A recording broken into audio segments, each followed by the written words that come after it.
A billionaire's fork froze halfway to his lips. The soft jazz, the clinking glasses, the quiet laughter of the five-star Manhattan restaurant. All of it faded into silence. His eyes widened. His face went pale. Slowly, he set the fork down and stood so abruptly. His chair screeched across the marble floor. "Who made this?" he thundered. Every conversation in the room died at once.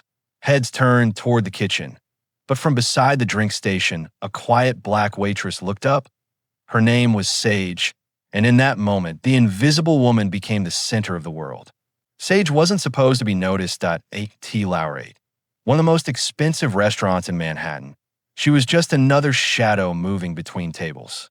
A quiet figure in black and white, carrying crystal glasses and porcelain plates that cost more than her weekly rent. 12-hour shifts. No complaints.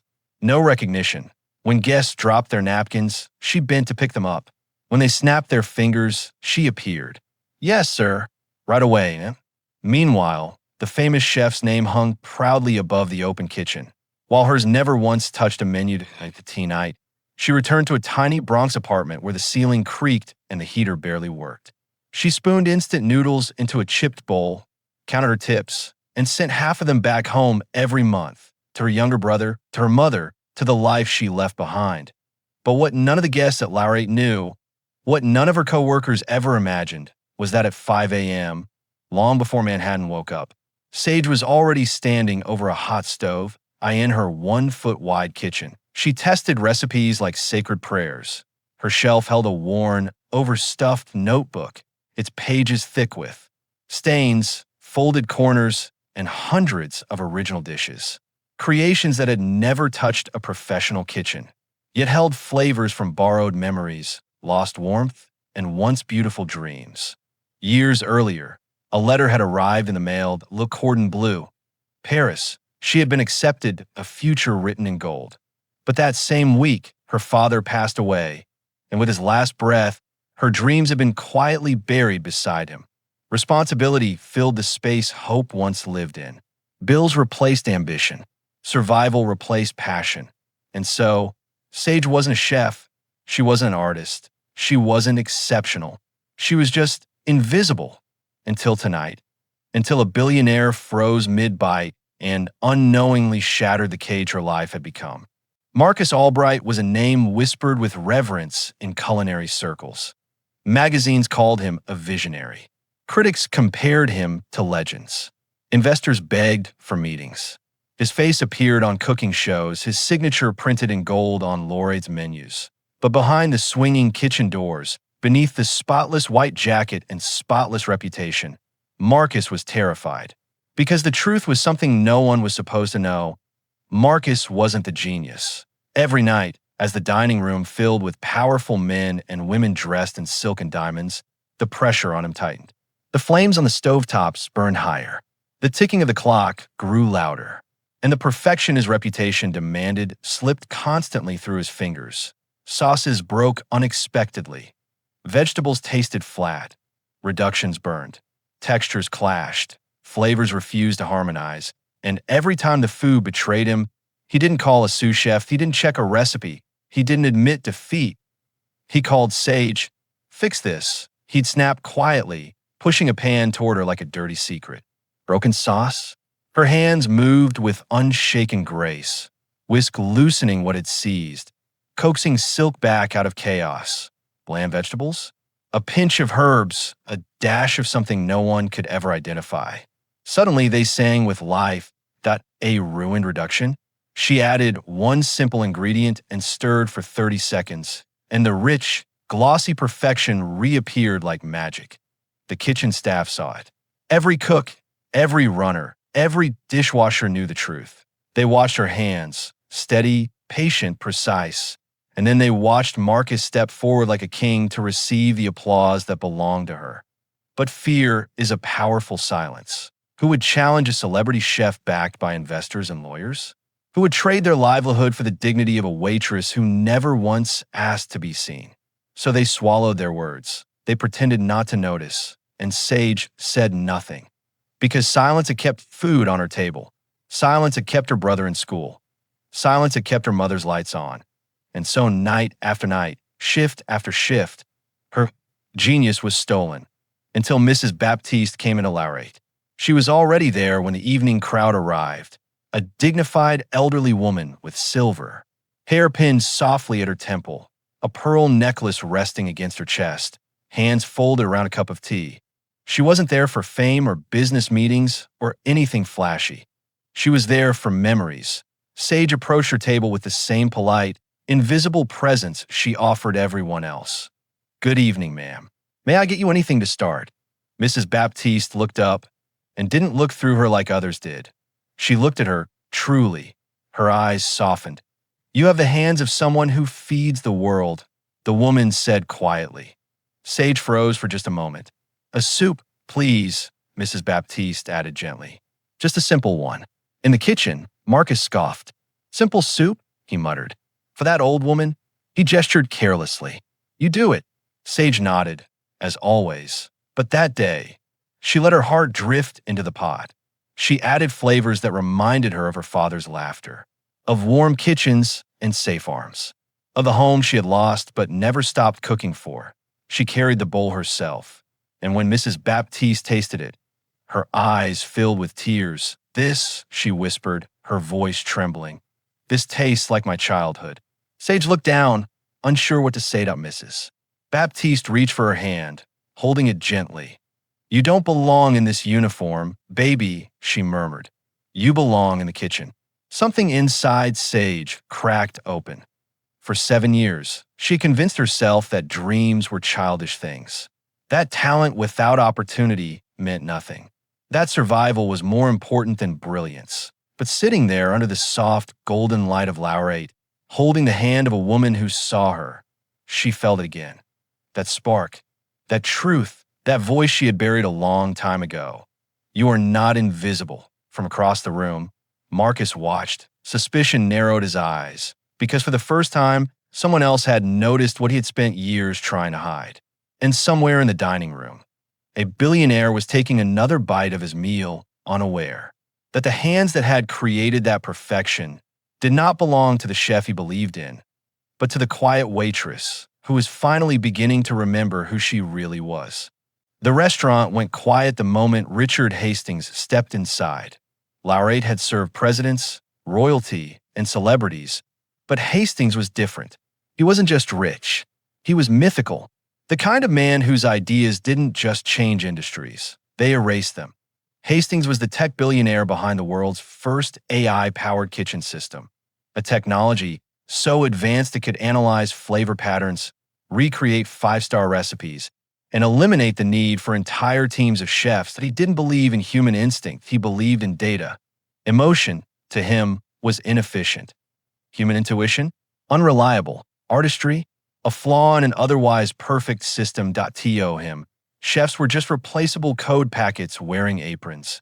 And tonight, he had come to Laurate for one reason, to prove it. He sat at the best table in the room, glass of water untouched, expression blank, observant eyes scanning the kitchen the way a predator watches a trembling field.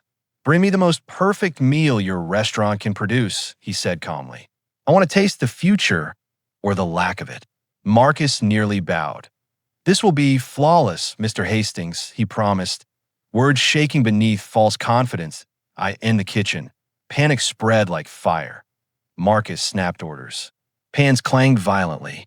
Sweat formed along his brow as he rushed through each dish with the ferocity of someone being chased by extinction. "Perfection," he muttered. "Perfection, perfection." Sage worked her normal section silently, refilling drinks, clearing plates, unnoticed by the most powerful man in the room, until disaster struck. The Brussels sprouts, a crucial part of the tasting plate, hissed and burned in the pan. The sharp scent of char filled the air. Marcus froze, staring at the ruined dish in horror. "No, no, no, no," he whispered. Hastings raised an eyebrow from across the dining room as the pause stretched longer than normal. To Marcus's eyes darted, then landed on Sage. "Fix it," he hissed, thrusting the pan toward her. His voice was low, shaking with rage and fear. "You always fix it, and if you don't," he leaned closer, "you're gone. Understand, gone didn't just mean the job. Gone meant no rent, and oh heat, and oh money home, and oh safety net. Sage stared down at the burned vegetables, black around the edges, bitter, ruined, and she looked at the clock. .8 minutes. That was all the time left before the plate would be sent out, or Laurate would be humiliated in front of the world's most important investor. .8 minutes to erase failure. .8 minutes to save a dream that didn't even belong to her. Everything inside her trembled. But her hands remembered who she really was. She grabbed a fresh pan. Olive oil whispered against heat. Garlic bloomed into the air. Citrus zest kissed the bitterness away. A dash of vinegar brightened it. A pinch of crushed almonds gave it depth. She moved like water, like memory, like prayer. Time melted. The kitchen watched in silence as disaster transformed, molecule by molecule, into genius. When she plated it, the Brussels sprouts glistened with possibility. Nobody breathed as the dish was carried to Hastings' table. He studied it like a scientist looking at an uncertain experiment. Then, slowly, he lifted his fork. The entire restaurant held its breath. .1 bite. Then 2. His jaw stiffened. Then relaxed, his eyes widened. And for the first time that night, a real expression crossed his face. He set the fork down carefully. And then he stood up, chair scraped. Conversations died. Air itself seemed to pause as he looked around the room, voice cutting through the silence like thunder. This is not ordinary. Every head turned. This flavor isn't calculated, he continued. It's not predictable. It's not programmed. This isn't a formula. His eyes searched the room. This is human genius.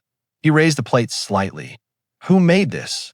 For a split second, no one moved. Then slowly, fearfully, reverently, all hands pointed in the same direction. All eyes turned in the same direction. The quiet black waitress standing frozen beside the service station. Sage. Her heart pounded so loudly she could barely hear anything else. Her mind raced through every possible ending. Am I fired? Am I being blamed? Is this even allowed?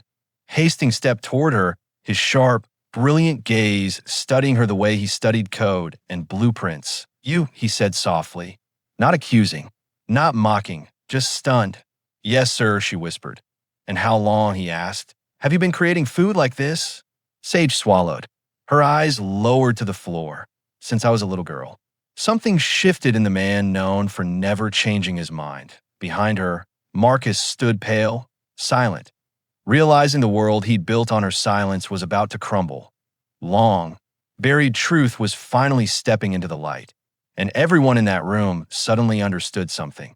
They hadn't just witnessed perfect food, they had witnessed the moment. An invisible woman became impossible to ignore. The silence in Laurate was no longer ordinary silence. That IT was charged, electric, the kind of quiet that settles over a room when something historic is about to happen. Richard Hastings stood perfectly still, his gaze never leaving Sage. Around them, wealthy guests in tailored suits and silk dresses whispered behind their hands. Phones began to rise slowly above white-clothed tables, recording a moment no one had expected to witness. Marcus opened his mouth, ready to interrupt, ready to take back control. But Hastings raised a single finger, and Marcus froze. I don't offer praise loosely, Hastings said, his voice calm, controlled. And I don't offer opportunity twice. He stepped closer to Sage. 30 minutes, he continued. One dish. Anything you choose. If I am impressed, you walk out of here with $10,000 tonight. A ripple of shock moved through the room, but he added, his eyes sharpening. If you fail, if it's ordinary, you walk out of here with nothing. Not even this job. Marcus's lips curled slightly. He assumed she would break. Everyone did at a quiet black waitress, never trained, never titled, never recognized, standing in front of one of the most powerful men in the world, given a single impossible deadline. 30 minutes. Every clock in the restaurant seemed to breathe those words. 30 minutes. Sage looked at the floor. Then around the room, the glittering wealth, the people who had walked past her every night like she was wallpaper, the kitchen doors she had never been allowed to walk through with authority. Her entire life had been made of almosts and what-ifs. almost a student in Paris, almost a famous chef, almost a life bigger than survival. And her memories came flooding back like a sudden storm. Her father's voice in a small, warm kitchen. "Baby girl, your hand were meant for more than carrying plates." The acceptance letter she'd held, trembling, reading congratulations over and over. The night it was folded away, still perfect but useless, as her mother cried at the kitchen table. The sacrifices, the sleepless nights, the years of silence, the invisibility, the way people looked right through her even when she was standing directly in front of them. And she realized something in that suspended moment. This wasn't fear standing in her chest. It was mourning. Mourning the version of herself she had. Buried alive. Slowly, Sage lifted her own hands and stared at them. The very hands that had balanced trays and wiped tables. The very hands that had written hundreds of recipes in secret. The very hands that had just made a billionaire stand up in disbelief. They weren't the hands of server. They were the hands of chef, a creator, an artist. Her chest rose. Then fell. Then, in a simple movement that stunned the room, Sage reached up and untied the strings of her server's apron. The cloth slid quietly into her palms like the shedding of second skin. She placed it on the nearest table, right beside a half-finished glass of champagne. A soft gasp echoed through the dining room. She lifted her chin and met Hastings' eyes for the first time. Not as an employee, but as an equal. "I'll need the kitchen," she said. Not whispered, not hesitant, certain the words. Rang through the restaurant like a bell in a cathedral. Marcus stepped back as if struck. "You can't just," he began, but the guests were already turning on him. Hastings gave a small, almost imperceptible nod. "Clear the kitchen," he ordered. "No assistants. No instructions. Just her." The staff parted like the Red Sea as Sage walked forward, past the line she had never been allowed to cross. For the first time in 7 years, she stepped behind the doors not as a helper, not as an invisible savior, but as the one in control. The timer started 30 minutes. Inside the kitchen, a sacred silence settled. Sage closed her eyes for just one breath. Then she moved. Not in panic, not in doubt, but in purpose. She chose ingredients that spoke to her history. Not expensive, not flashy, but meaningful. Root vegetables, herbs, citrus, spices borrowed from memory, that a little of her father, not a little of her mother, a little of her younger self. Standing barefoot on cold tile, watching steam rise like dreams. She didn't cook for critics. She didn't cook for fame. She cooked for the girl who had needed hope and never received it. Every slice of the knife was clean, sure, intentional. Every sizzle in the pan was like a heartbeat returning. The dining room watched through the narrow window into the kitchen. Nobody spoke. 8 minutes past. 15. 20. Sage moved like time itself obeyed her. The tea 30 seconds left. She plated the dish. Simple, beautiful, alive. She carried it out herself, setting it down in front of Richard Hastings. He studied it without touching it for several long moments. The cameras leaned closer. The restaurant forgot how to breathe. Then, slowly, he took a bite. Something ancient flickered in his eyes. Shock, recognition, emotion he had spent his life deleting from equations. And code, he swallowed, placed down his fork, and stood again. "This dish," he said quietly, voice no longer sharp but humbled, "cannot be replicated by artificial intelligence." A new silence followed, a sacred one. "This," he continued, looking directly at Sage, "is what happens when life, pain, love, memory, and instinct meet talent." He reached into his jacket, removed his wallet, and placed a thick stack of bills on the table. $10,000 as promised, he said. Then he pushed another card across the table toward her. "And a second offer, if you want it." The room leaned forward collectively. "I am building kitchens of the future all over the world," he said. "But right now, I think the future needs to learn from the past." His eyes softened. "I want you to lead a new division in my company, one based on human creativity, real hands, real stories, real taste." Marcus's reputation shattered in a heartbeat, but no one was looking at him anymore. They were looking at the woman who had just chosen herself. Sage looked at the card, then up at Hastings, then around the room, the people who had never seen her, and now couldn't look away. Tears touched the edges of her eyes, not of sadness, but of release. For the first time in 7 silent years, she wasn't invisible. She was becoming, and the world was finally watching. The kitchen felt different now. Not borrowed, not stolen, not temporary. That IT felt like hers. Sage stood in the center, breathing in the heavy perfume of raw ingredients and hot steel, her heart beating not with fear, but with belonging. She didn't rush. She selected each element as if choosing words for a love-lettered, bourbon-braised short rib. Slow, patient, rich with depth, blackberry gastrique, sharp and sweet, like life's pain and joy woven together. Celery root puree, silky, comforting, grounding, charred broccolini, bitter with fire, yet alive with resilience. The food spoke before it ever touched a plate. The smell crept through the dining room first. People stopped mid-conversation, that a woman closed her eyes for a moment, that a man turned toward the kitchen door without realizing he had moved. Someone whispered, "What is that?" It was the scent of memory, of home, of hunger, of hope. When the dish was finished, Sage carried it out herself, the way an artist carries a finished canvas into the light. She said it before Richard Hastings. He didn't move right away. He watched the steam rise. He watched the colors dance. He watched the life on the plate. Then he lifted his fork. The moment it touched his mouth, he closed his eyes. And the entire room leaned in. A billionaire who believed humans were replaceable, standing silently before a meal made by the very person he never thought mattered. When he opened his eyes again, they were no longer cold. They were wet. "This," he said, his voice low but carrying to every corner, "belongs in a Michelin-starred restaurant." A wave of emotion crashed through the room. Then someone stood up, then another, then an entire row. Applause thundered like rain on rooftops. People rose to their feet, clapping, crying, recording, cheering. And then came the chant. At first, it was a whisper, then a voice, then 100, then the whole room. "Chef Sage! Chef Sage! Chef Sage!" The name echoed off marble and glass. Marcus tried to step forward, his mouth opening, his reputation crumbling in real time. But it was too late. The staff stepped away from him. The truth was already out. The dishes he had claimed, the genius he had stolen, the voice he had silenced. The invisible had become unforgettable. Within hours, the footage was everywhere.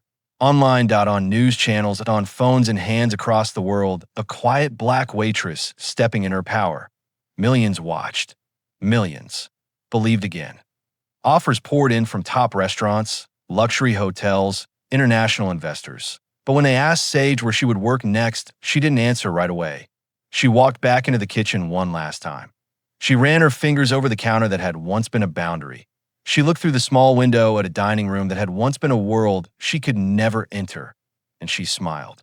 "I'm not going to build someone else's dream anymore," she said softly. "I'm going to build my own." A pause. Then, with strength and peace, "My restaurant, my rules, my name." And in that moment, Sage didn't just change her life. She changed the meaning of being seen. Sage was never invisible. The world simply chose not to see her. Every day, we pass people just like her. People overflowing with brilliance but buried under silence and circumstance. The cleaner, the driver, the quiet soul in the corner. Maybe even you. Talent isn't rare. Opportunity is, and sometimes all it takes is one brave moment to change a lifetime. Sage didn't wait for permission. She stepped forward, and the world finally felt her truth that, oh, now the real question isn't about her. It's about you. What gift are you still hiding from the world?